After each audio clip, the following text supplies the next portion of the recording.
We have a monster six. Finally, it's taken 3 years to get our monster. We've been asking for it for almost as long as the Bible has, saying, beware of the beast. For the man has a number, and it is 666. And that is the monster we've been looking for at Tottenham Hotspur. Guys, we've got him, Jiao Palinia. The Here We Go is done. It is there right on the screen for you. I hope you are absolutely thrilled like I am. Jiao Palinia to Tottenham. Here we go. Final green light arrived right now from Bayern. Exclusive detail. The loan deal includes a €30 million buy option clause for Tottenham. It's not mandatory. Salary is covered by Spurs. Bayern said yes, and Palinia will now travel for medical tests. Will he be able to participate on Sunday? Is that a little bit too soon to see him slot straight into our six? Guys, this changes everything. He's a player that I have been calling for since, well, before he went to Bayern Munich. We were talking about him on this channel saying, please don't go, let's go and get him. We needed him last year. He ended up going to Bayern. It hasn't necessarily been a fantastic sort of start to his career in Germany. It didn't really work out, competing with Josh Kimmich, who just signed, I think, a 5 or 6 year extension, which was essentially take him through to the end of his career in Munich. It hasn't really worked out. Sometimes it's a horses for courses thing, but Tottenham have their guy on a year loan. And this, to me, as I said, guys, it changes everything. It's much more of a priority than any attacking midfielder is, in my opinion. Yes, the proximity to the season starting and having Maddison not fully fit, nowhere near match fit, Kulusevski out until spring, and a failed Gibbs-White transfer leaves us a little bit short in that 10 role. We are for sure short on the left wing. If you're going to consider Sonny Dunn, we're short up the top. In my opinion, I think that we absolutely need a striker or someone that can do a little bit of everything in that regard. Hopefully, we can find a solution now for Richalison and for Sonny and for Bissouma to exit so we can have a little bit more in the tank to go again. We also, of course, need to figure out what's happening with our fullback situation, either a right back or a left back to come in and be a part of that jigsaw, because Udogie's injury proneness is a problem. And of course, Pedro Porro, who was an absolute champion last year, you hope nothing bad happens there, but if it does, Tottenham are threadbare. But the six has been the most important, the most crucial part of our absenteeism in the transfer market for so long. Think about what Rodri does for Manchester City, his presence versus his absence. They are two entirely different teams, and they have superstars everywhere else in the pitch. To think that this is not a massive moment for Tottenham is foolhardy and naive. This guy, look, he might not be the same player that he was when he left Fulham. We shall see. We shall see. But on a loan deal with an option, it makes the most sense.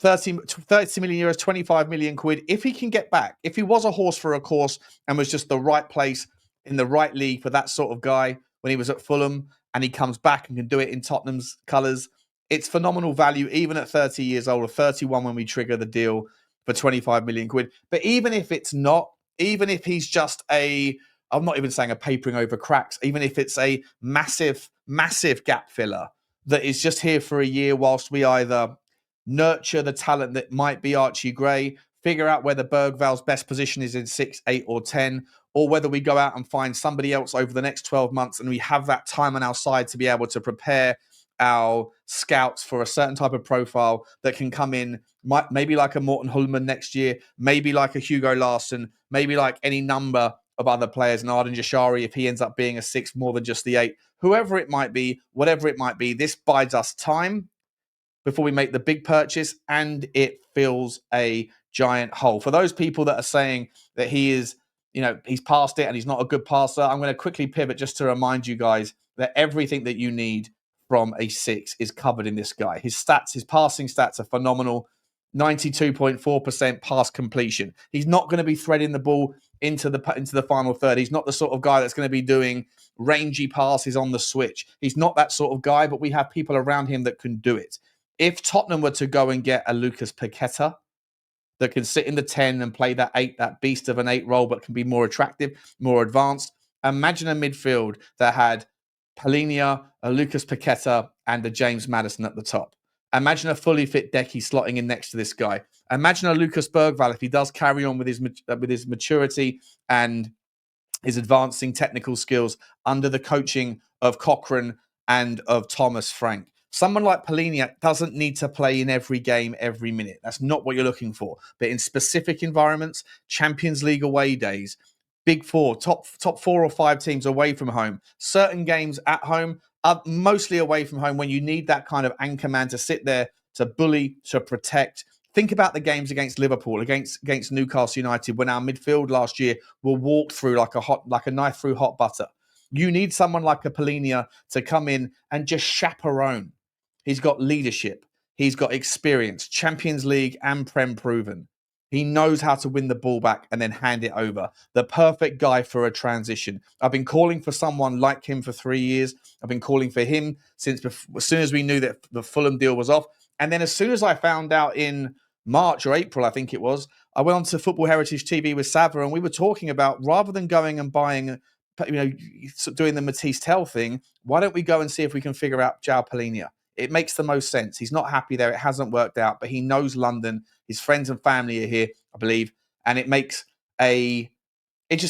sense from the get-go for Tottenham to have done this on the back of a wonderful day, guys. A wonderful, wonderful day with our preseason fixture against Arsenal. There was no friendly there. I almost called it a preseason friendly. It wasn't a friendly. It was competitive. You could see in just the kind of the energy on the pitch, the energy from the fans, the energy from the coaches. This was more than a friendly. It was a competitive game that didn't have much on the line. We did win our trophy overseas. The first North London derby. To get the victory today is a small little win. To get the victory tonight is a massive game changer. And the lack of commitment. Yes, we've got a hefty salary bill, but that's just replacing like for like with Timo Werner's wages from last time around.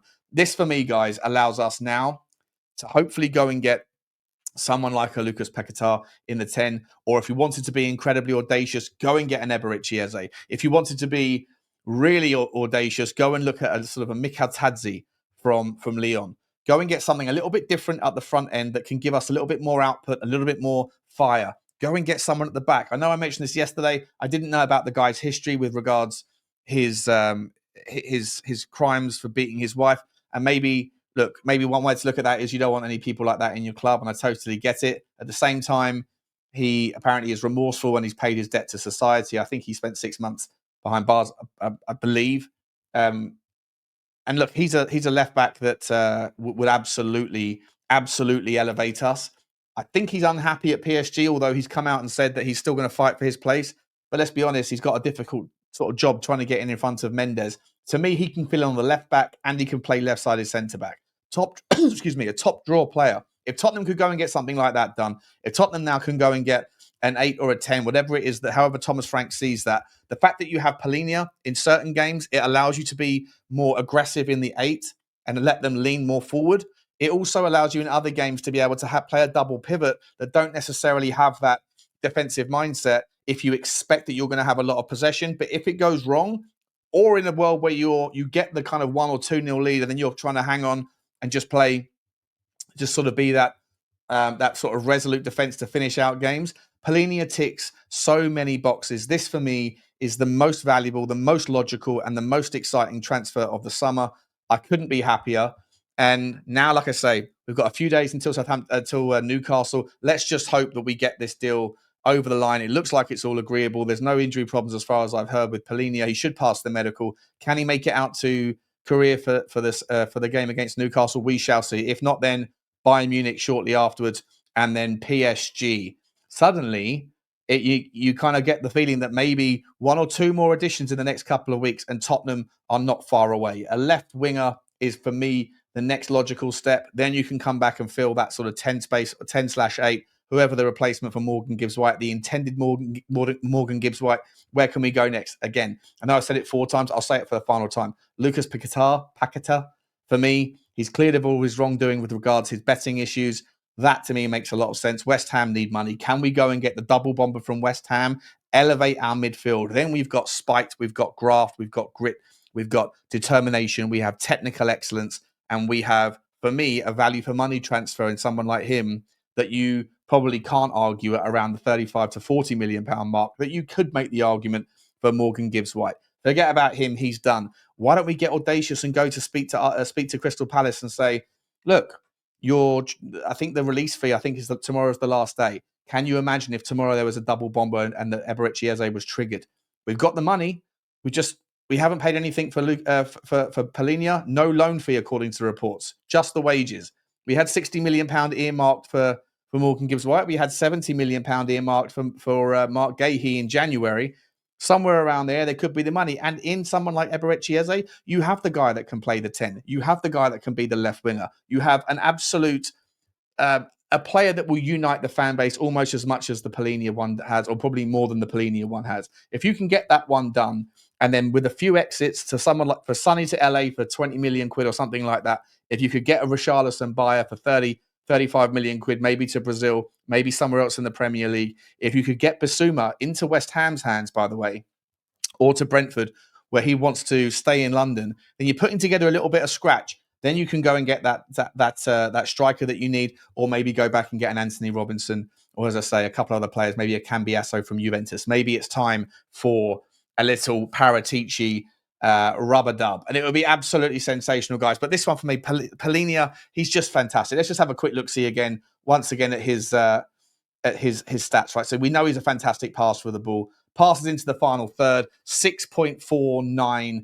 per game. He knows what he's doing. He progresses the ball lovely. Like I say, he takes the easy option, but people that say he's not a good passer of the ball are massively missing the point. He doesn't switch as much as I'd like to see. As I say, if you do get a left winger and a right winger, I've been talking about this for ages. If you do have people that can hug the touchline or that can drift in, like an Eze, like a Rafael Leao, someone like him, someone like a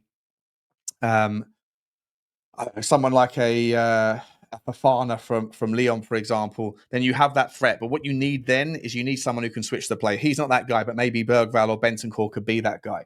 In terms of all the sort of crosses and things, that these red bars are irrelevant for the sorts of roles that we need. Passes completed, 68 per game, 95th percentile, and of that, he gets 92.4 of them, 92.4% where he needs them to be. Guys, I can't stress enough that if this guy is anything like the player that he was at Fulham, this elevates us in our midfield. It immediately takes our midfield from, say, right now, I'd give it a 5 out of 10 to about a 7.5, 8. If you can now go and get one more piece of that jigsaw, things are cooking. It really is something to be excited about. Also, look at the fact, tackles into the final third, in the attacking third. So he's happy to press if we need to press. 99th percentile in tackles attempted and tackles won in the final third. 94th for the midfield.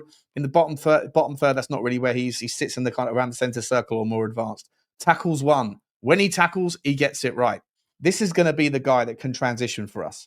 This is going to be the guy that when we lose possession when we don't have possession, he can win that ball back quickly. And if we are transitioned on, if we have already progressed the ball forward and then we lose it, and then teams try to go on us, this is the guy that can sniff out that threat, win the ball back whilst we still have advanced players that are in that kind of final third. And when the opposition team are starting to pull out, and we can then give it and go again, which gives you so many opportunities in the recycle. It's a really, really, really exciting transfer. Couldn't be happier. 84th percentile for tackles and interceptions.